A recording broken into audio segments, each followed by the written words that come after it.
No aniversário, meu marido fez declaração pra amante. Ele surtou quando flagrei. A sala estava sufocante, não pelo calor do verão que batia nas janelas entreabertas, mas pela tensão espessa que se instalara entre nós três. O bolo de aniversário, ainda intacto sobre a mesa de mármore, parecia uma piada macabra, velas apagadas antes mesmo de serem acesas, o glacê rosa derretendo aos poucos, como se o próprio tempo conspirasse para marcar o fim de algo que eu insistira em acreditar que era eterno. Ele não negou, não tentou. Apenas ficou ali com os punhos cerrados ao lado do corpo, os olhos injetados de algo entre culpa e desafio, enquanto a mulher, a outra, se levantava devagar da cadeira, como se temesse que qualquer movimento brusco a transformasse em alvo. Seus dedos tremiam ao ajustar a bolsa no ombro, mas o olhar que ela me lançou não era de vergonha, era de posse. Como se eu fosse a intrusa naquela cena e não ela com seu vestido justíssimo que eu reconhecia da última coleção da loja onde trabalhava, comprado com o cartão que eu pagava.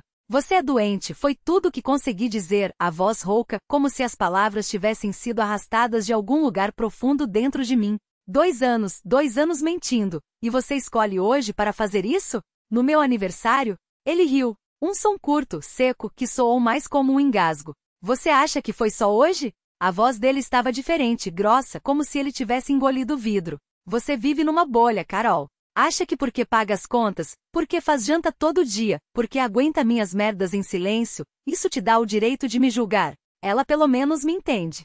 A outra Marina, era assim que ele a chamava nos áudios que eu tinha ouvido por acidente semanas atrás, abaixou os cílios, mas não escondeu o sorriso pequeno, triunfante, que curvou seus lábios. Era um sorriso que dizia eu ganhei. E pior, ele viu. Ele deixou ela sorrir. Algo dentro de mim se partiu. Não foi dor, não foi raiva. Foi uma certeza gelada, como uma lâmina deslizando entre as costelas. Eu não o conhecia. O homem à minha frente, com as veias saltadas no pescoço e a camisa amassada, aquela que eu tinha passado na noite anterior, enquanto ele fingia dormir, era um estranho. E o mais terrível era que em algum momento eu tinha amado esse estranho. Tinha planejado uma vida com ele. Tinha sonhado em envelhecer ao seu lado, enquanto ele sonhava com ela. Você quer saber o que é pior? Perguntei, e minha voz soou estranhamente calma, como se pertencesse a outra pessoa. Não é nem a traição. É que você é patético. Um homem de 45 anos com uma vida medíocre, achando que transar com uma garota de 20 e poucos te faz interessante. Virei-me para Marina, que havia perdido um pouco daquela confiança arrogante. E você? Parabéns, querida. Ganhou um cara que troca de mulher como troca de meia. Espero que você tenha guardado dinheiro, porque quando ele cansar de você, e vai cansar, você vai precisar. Ela abriu a boca, mas nenhuma palavra saiu. Talvez porque, no fundo, ela soubesse que era verdade. Ele avançou um passo na minha direção, o rosto contorcido. Você não vai falar com ela desse jeito. Ou o quê? Desafiei, erguendo o queixo. Você vai me bater? Como fez da última vez que questionei suas saídas noturnas? A memória daquela noite voltava em flashes. O cheiro de uísque em seu hálito, o empurrão que me jogou contra a parede, o hematoma que escondi com maquiagem por uma semana. Vai, faz isso de novo. Chama a polícia. Vamos ver quem sai pior nessa história. Seus dedos coçaram o ar, como se ansiassem por me agarrar, mas algo em meu olhar deve tê-lo feito recuar. Talvez a falta de medo. Talvez a compreensão de que, dessa vez, eu não recuaria. Marina, finalmente percebendo que a cena tinha escapado de seu controle, deu um passo à frente. Acho melhor a gente ir, murmurou, puxando-o pelo braço. Ele resistiu por um segundo, os olhos ainda presos aos meus, como se quisesse dizer mais alguma coisa. Mas não havia mais nada a dizer, não depois de tudo. Quando a porta bateu atrás deles, o silêncio que se instalou foi quase físico, como se o apartamento inteiro tivesse prendido a respiração. Olhei ao redor, os pratos sujos da ceia romântica que ele havia insistido em preparar, o vinho que eu tinha aberto achando que era um gesto de reconciliação, as fotos no corredor, nossa viagem à praia, nosso casamento, nossa vida, tudo de repente parecia pertencer a outra pessoa. Peguei o bolo pela beirada da forma e o joguei no lixo. O impacto foi surdo, quase satisfatório. Depois fui até o armário, puxei a mala debaixo da cama e comecei a encher com o que cabia. Não chorei. Não gritei. Apenas movi as mãos com uma precisão mecânica, como se estivesse seguindo um script escrito há muito tempo. Quando o telefone vibrou na mesa de cabeceira, nem precisei olhar para saber quem era. Uma mensagem. Talvez um pedido de desculpas. Talvez mais uma mentira. Apaguei sem ler. Lá fora a cidade continuava indiferente. Carros buzinavam, risadas ecoavam dos bares, a vida seguia seu curso. E pela primeira vez em anos eu me senti parte dela novamente. Não como a esposa traída. Não como a mulher que aguentava calada. Mas como alguém que finalmente havia acordado. A mala fechou com um estalo seco, o zíper correndo entre os dedos como uma sentença. Não havia pressa, mas também não havia tempo a perder. O apartamento, antes um cenário de silêncios constrangedores e olhares furtivos, agora parecia apenas um palco vazio, esperando o próximo ato. Abri a geladeira por hábito, mas fechei-a antes que a luz interna revelasse os potes de comida que ele nunca comeu, os iogurtes vencidos que eu comprava achando que ainda havia nós. No banheiro o perfume dele ainda impregnava o ar, misturado ao cheiro de sabonete barato que eu usava para disfarçar. Joguei a embalagem no lixo junto com um frasco meio cheio de colônia, um presente de aniversário, escolhido com cuidado como tudo mais que eu havia oferecido. A pia refletiu meu rosto por um segundo. Olhos secos, lábios apertados, a sombra de quem já tinha chorado demais em outros dias. Desci as escadas com a mala, os degraus rangendo sob meu peso como se o prédio também soubesse que era a última vez. Na rua, o ar noturno era úmido, carregado do cheiro de chuva que não caía. Um táxi passou devagar, e eu levantei a mão sem pensar. O motorista, um homem de bigode grisalho, olhou pelo retrovisor quando falei o endereço, um hotel pequeno no centro, um daqueles lugares onde ninguém faz perguntas. Bagagem pesada, hein? Comentou, ajustando o espelho. Não é a bagagem, respondi olhando pela janela. Ele não insistiu. O hotel tinha carpete vermelho desgastado e um cheiro de café velho. A recepcionista, uma mulher de cabelos presos em um coque apertado, nem ergueu os olhos quando entreguei o documento. O quarto era minúsculo. Uma cama de solteiro, um abajur com a luz amarelada, uma janela que dava para um beco onde latas de lixo se empilhavam. Perfeito. Sentei na beira da cama e tirei os sapatos. Os pés doíam, mas era uma dor boa, a dor de quem havia caminhado muito depois de ficar parada por tempo demais. Abri a mala e retirei o envelope que guardava no fundo, sob as roupas. Dentro, as economias dos últimos meses, notas amassadas, trocados juntados em silêncio, o dinheiro que ele nunca soube que existia. Não era muito, mas era o suficiente para começar. No dia seguinte, o sol bateu na janela como um despertador rude. Vesti a primeira roupa que encontrei, uma calça jeans e uma camiseta que já não usava há anos, por medo de que ele achasse vulgar. No espelho do banheiro passei batom vermelho, um gesto que pareceu ridículo a princípio, mas que acabou sendo necessário. Não por vaidade, mas por raiva. Porque ele sempre dizia que vermelho era chamativo demais. Na rua, a cidade pulsava. Caminhei sem rumo, deixando que os pés me levassem. Parei em uma cafeteria, pedi um café preto e um croissant. A garçonete, uma jovem de piercing no nariz, sorriu quando perguntei se havia vagas. Não era o emprego dos sonhos, mas era um começo. Você tem experiência? Ela perguntou, enxugando as mãos no avental. Tenho experiência em aguentar coisas que ninguém deveria aguentar, respondi, e ela riu, como se entendesse. À noite, de volta ao quarto do hotel, liguei o celular pela primeira vez em horas. 23 chamadas perdidas. 16 mensagens. Não abri nenhuma. Em vez disso, digitei um número que não usava há anos, o de minha irmã, a única pessoa que nunca havia me julgado por ficar. Alô? Sua voz soou cautelosa, como se já soubesse. Sou eu, falei, e o silêncio do outro lado da linha foi suficiente. Onde você está? Ela perguntou finalmente. Longe. E pela primeira vez em muito tempo, era verdade. A manhã seguinte chegou com o cheiro de café queimado e o barulho dos pratos sendo arrumados no balcão. A mulher do restaurante, Dona Lúcia, como descobri pelo nome bordado no avental, jogou-me um colete amarelado sem dizer palavra. Era pequeno demais, mas não reclamei. Ajustei as alças e segurei a bandeja como se fosse uma armadura. Os clientes do balcão são seus, ela disse, apontando para um grupo de homens de rosto curtido pelo sol, todos com camisas xadrez e botas sujas de terra. Eles pedem sempre a mesma coisa, café preto, pão com manteiga e ovos estrelados. Se errar, eles não reclamam, só deixam de voltar. Assenti, sentindo o peso da responsabilidade nas costas. O primeiro homem a chegar foi um velho de bigode grisalho, que se sentou sem olhar para mim. Serviu o café com mãos firmes, apesar do tremor interno. Obrigado, moça, ele murmurou, e o som daquela palavra, moça, me fez lembrar de como eu havia sido chamada antes.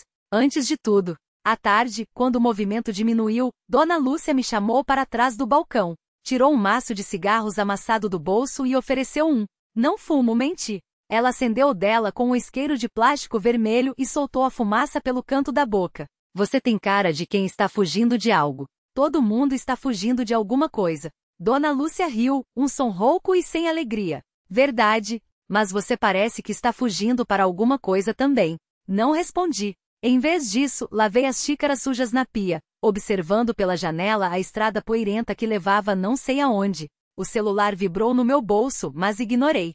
Sabia que eram eles, sempre eles. Naquela noite, depois de fechar o restaurante, Dona Lúcia me deu um envelope com notas amassadas. Não é muito, mas é honestamente ganho, disse, como se isso fizesse diferença. Caminhei de volta ao hotel sob um céu estrelado demais para uma cidade tão pequena. O gerente, um homem magro de óculos emoldurados por fita adesiva, me olhou com desconfiança quando passei pela recepção.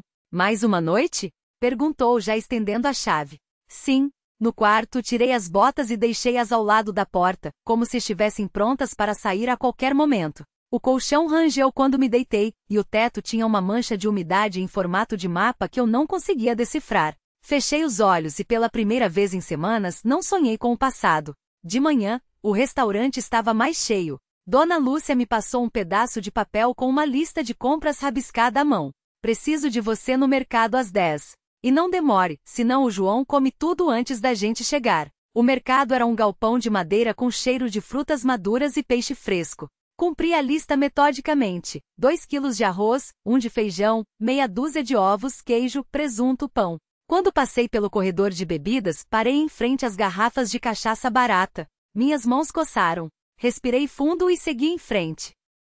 Na volta, um carro preto estacionou na frente do restaurante. 2 homens de terno saíram, apesar do calor. Um deles tirou os óculos escuros e olhou diretamente para mim. Reconheci o rosto, a cicatriz acima da sobrancelha, o jeito como segurava o cigarro entre os dedos. Dona Lúcia saiu à minha frente, bloqueando minha visão. Posso ajudar? Perguntou, com uma voz que não combinava com o seu tamanho. O homem sorriu, mas era um sorriso que não chegava aos olhos.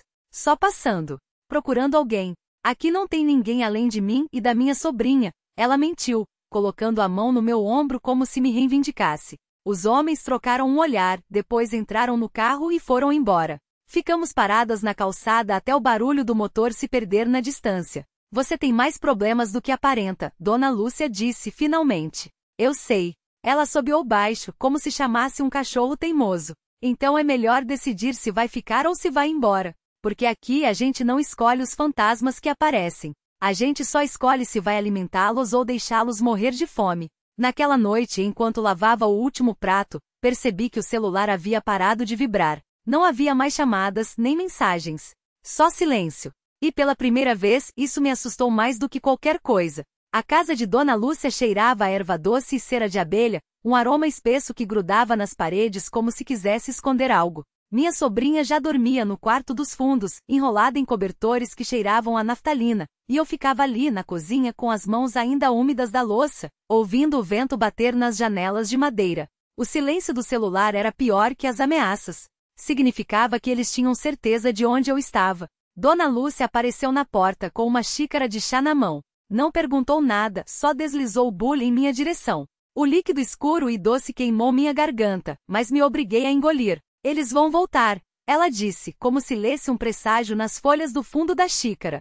Homens como esses não desistem só porque uma velha e uma criança fingem ser mais do que são. Eu não queria envolvê-la nisso. Já está envolvida. Desde que você pisou aqui está. Ela tomou um gole, os olhos fixos em algum ponto além de mim. A pergunta não é se eles vão voltar. É quando. E então, como se o universo quisesse provar seu ponto, ouviu-se o rangido da cerca lá fora. Não era o vento.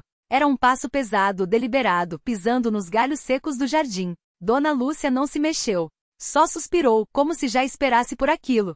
Eles estão aqui, murmurei. Não, ela respondeu, colocando a xícara na mesa com um estalo seco. Ele está aqui. E quando a porta da cozinha se abriu devagar, sem que ninguém a tivesse tocado, soube que ela estava certa. Não eram os homens do carro. Era pior. A sombra que preencheu o vão da porta não tinha forma humana, não exatamente. Era como se o ar ali dentro se dobrasse sobre si mesmo, espesso e oleoso, engolindo a luz da lamparina sem deixá-la refletir. Só então percebi que o silêncio na casa não era mais o mesmo, algo o havia sugado, substituído por um zumbido surdo, como de um enxame distante preso dentro das paredes. Dona Lúcia se levantou devagar, os dedos apertando a borda da mesa até os nós dos dedos ficarem brancos. A criança, aquela que ela chamava de netinha, mas que eu sabia não ser, permanecia imóvel no canto, os olhos pretos e brilhantes como contas de vidro, sem piscar. Não respirava. Não havia sinal de medo nela, só uma atenção tão aguda que doía. Você não deveria ter voltado, disse Dona Lúcia, a voz firme, mas com um tremor quase imperceptível nas últimas sílabas. A sombra se moveu. Não andou, não deslizou, desdobrou como tecido úmido caindo sobre o chão de terra batida. E então, do centro dela, emergiu uma mão. Não era uma mão de verdade. Era mais como a ideia de uma mão, esculpida em carne que não pertencia a nenhum animal que eu já tivesse visto. Os dedos eram longos demais, as juntas dobradas para trás, e a pele, se é que era pele, brilhava úmida, como se estivesse sempre a ponto de se desprender dos ossos. Quando aquela coisa tocou o batente da porta, o madeira estalou, enegrecida de repente como queimada por dentro. Você sabe por que voltei, disse uma voz. Não vinha da sombra. Vinha de todos os lugares ao mesmo tempo, vibrando nos dentes, nas costelas, como se as palavras fossem marteladas direto nos ossos. E mesmo assim, eu reconheci aquele timbre. Não era humano, não agora, mas já tinha sido.